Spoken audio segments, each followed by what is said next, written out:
Welcome back to War Thunder and welcome aboard the C.205 Serie 3.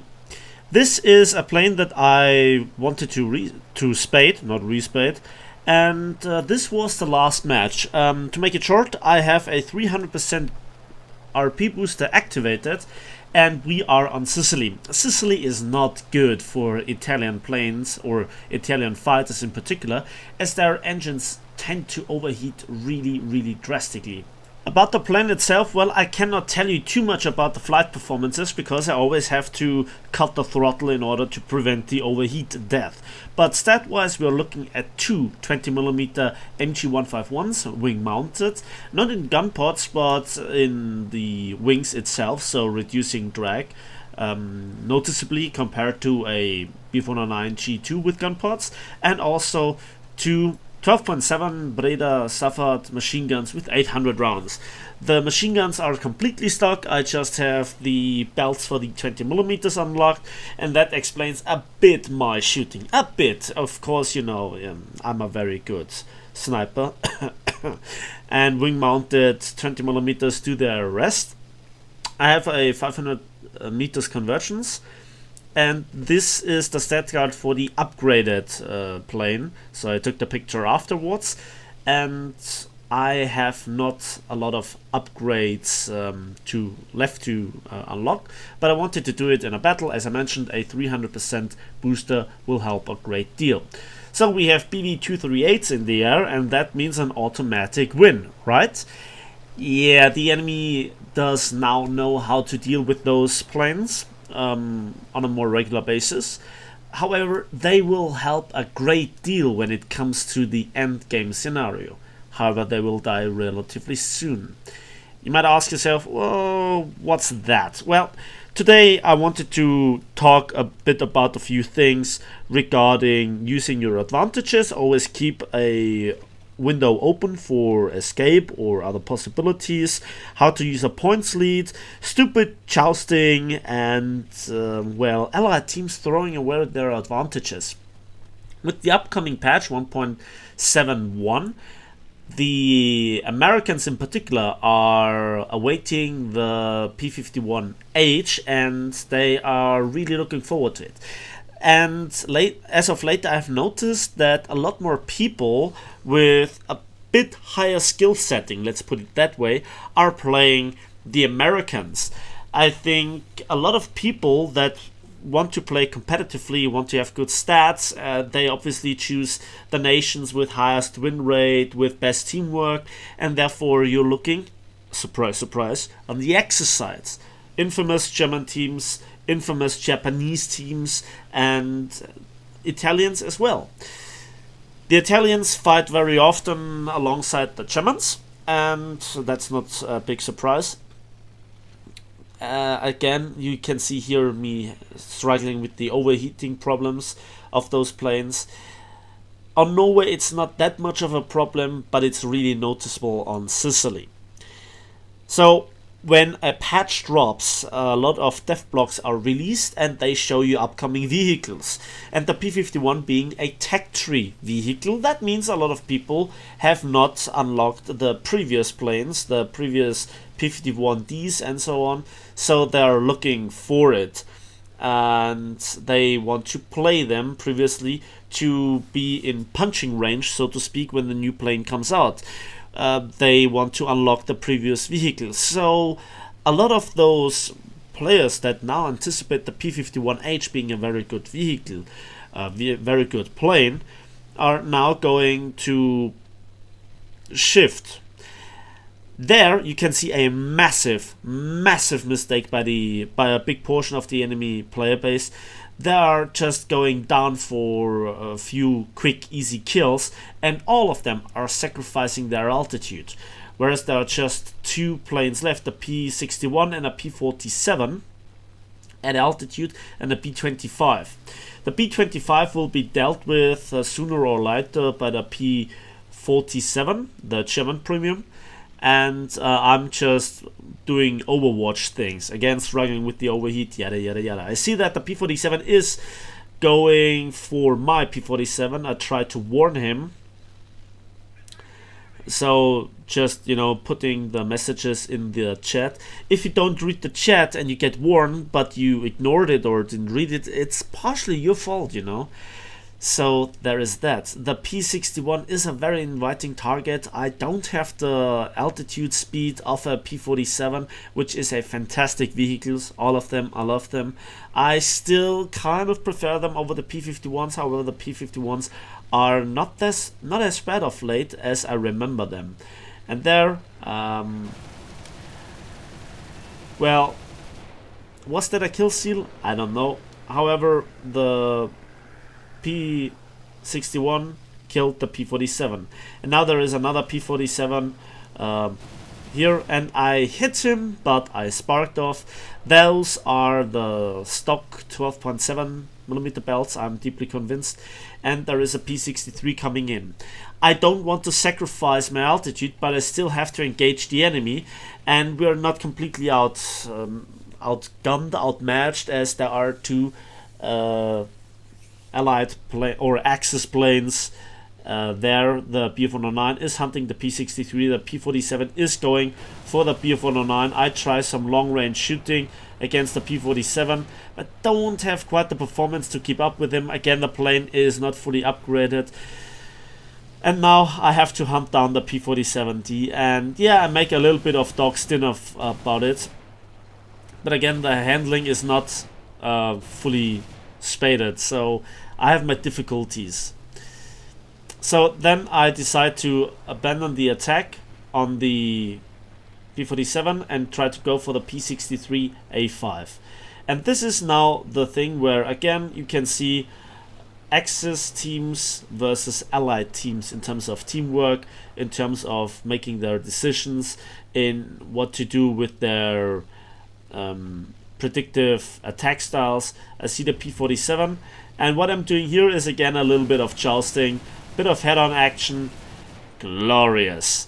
And yeah, that was a cheap kill, to be honest. It was the second kill, but now we have to deal with the P63 and again overheating. The critical temperature is continuously dropping, and you know, the P63 is in punching range if I just could use web, but I need to think about the rest of the match. I can't sacrifice everything for that one attack. I pop his engine, I see smoke. I'm not quite sure if this is a water leak or an oil leak. I guess it's water. Oil is usually black smoke. Might also have been a fuel leak, but then it might be a bit more off central, I guess. So I try my best here with the P63, and then he goes up. And why he doesn't go into a horizontal turn where the P63 is superior, but goes into this stalling situation where I crit him again and then finish him off, I don't know. You can't win stall fights like that. You just can't. Except if I would have been very, very bad with my aim. And now a critical situation occurs. There are 3 enemy players left, and my last buddy here, well, his engine is critted, and yeah, I notice it right now that something must be wrong with this plane, because I'm just pulling away very, very fast. So I'm the last player practically on my team, because this guy will not make it back to base, and he is more or less out of ammunition as well. Again, now the allies or the allied team is in an advantage position. Now, do you remember that C.205 that got attacked by the P47? He's about to die in this moment. I guess he will fail the landing attempt or something like that. And that makes it a 2 versus 1. Spoiler alert, it will be 2 fighters against me. But then it comes to the allied team getting in an advantage position, like I have to go back to base. That means I have to land and then start again. And you know, even while climbing I have massive overheat issues, or will have them. And I think this is the critical situation right now. So I landed very skillfully on the nose. This is an option with those long-nosed Italian planes in Bf-109s. And I see that my friend here is landing on the open field. He doesn't make it back to base, and he gets jumped by a P-47, and he's also very low. So was that a legitimate action by the P-47? Well, kill is a kill, I guess, but he's like 10 kilometers away. I know he's coming for the airfield. He's looking for me. Maybe he even saw me before that. So what I'm doing here right now is starting. I don't want to play that hiding on the airfield game, because I think it's really boring. And there he comes for me. So I turn away to give myself a little bit more time for climbing and accelerating and repositioning myself. He flies straight into the AAA. He tries to avoid it by flying low, but that just works so far, because there is always one AAA at least that has a clear shot at me. Now I decide to turn around for a fake head-on. So he now really doesn't pull away anymore. He commits to it. I make an evasive actions. Why would I take my chances if I know he will go down sooner than later? The best he could have hoped for is that the AAA just hits his engine and he gets an engine damage, but usually what happens is that this AAA works with radio proximity fuses, I guess, and you know, cheater gunners, you know, bots and so on. And the thing is, he threw away his plane. The question is, why? Is this a new player that doesn't understand how AAA works around airfields? Is this a player that thought he could get away with this? Was my plane just a target too tempting to just get a normal thought in his mind? I don't know. This is something that German teams really excel at. They know how to play the late game. This is why very patient players, very passionate players that want to get good results, that do not care. Well, it's difficult to say. They do not care too much about the fast game, but rather the successful game. So again, they are patient. And they love German teams. The rather more fast and furious of you might prefer Japanese teams, because while there is teamwork within Japanese teams, it's a bit more on the selfish side, and you can do much more with your own plane. While Italian planes are more maneuverable as a rule of thumb than German planes so far, they really struggle against dedicated turn fighters like Spitfires.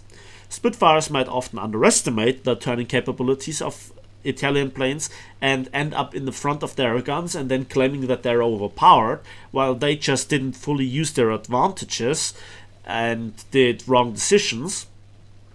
So that might then also fool players into thinking that Italian planes are very, very, very good and frankly overpowered. They're good, you can make them work. They are, in my opinion, a bit better for battle rating versus battle rating so far than the German counterparts, and more than often better armed by default. But they have drawbacks with the engines, which I don't understand, because they're more or less the same engines, as far as I know. So why do they have those massive overheat issues, even with using manual engine control? I don't know. But here I'm doing something. I climb without web, even with just 94% of throttle. And what I'm doing is I observe my surrounding. This is very critical. I climb, and I'm thinking about using an order.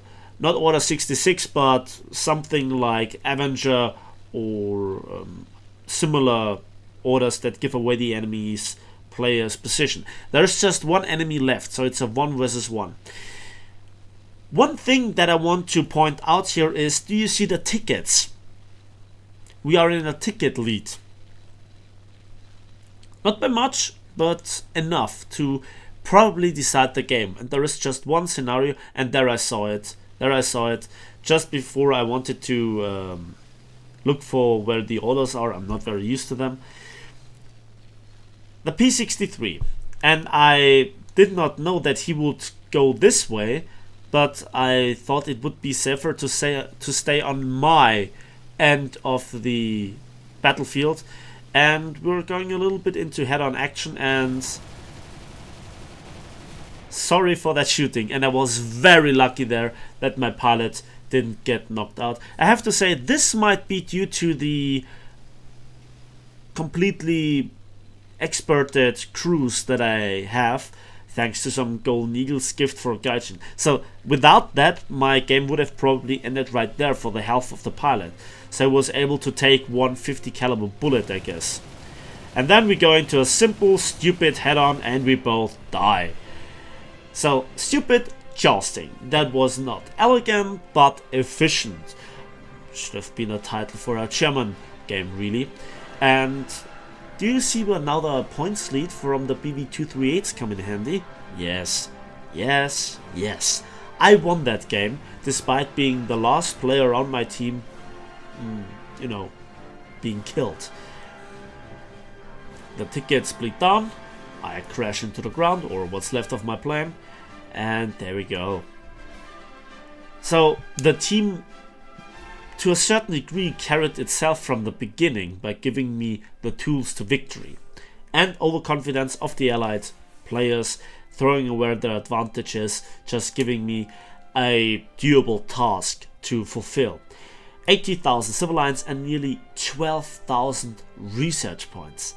That's a lot. So I think the game was fully worth it. 2,833 score points for 4 kills and no ground targets. And then let's have a look at the remaining upgrades so you can see what the state of the plane was. Do I think the C.205 is bad? It's better on Norway, let's put it that way. Overall I like it. Its handling is not too bad.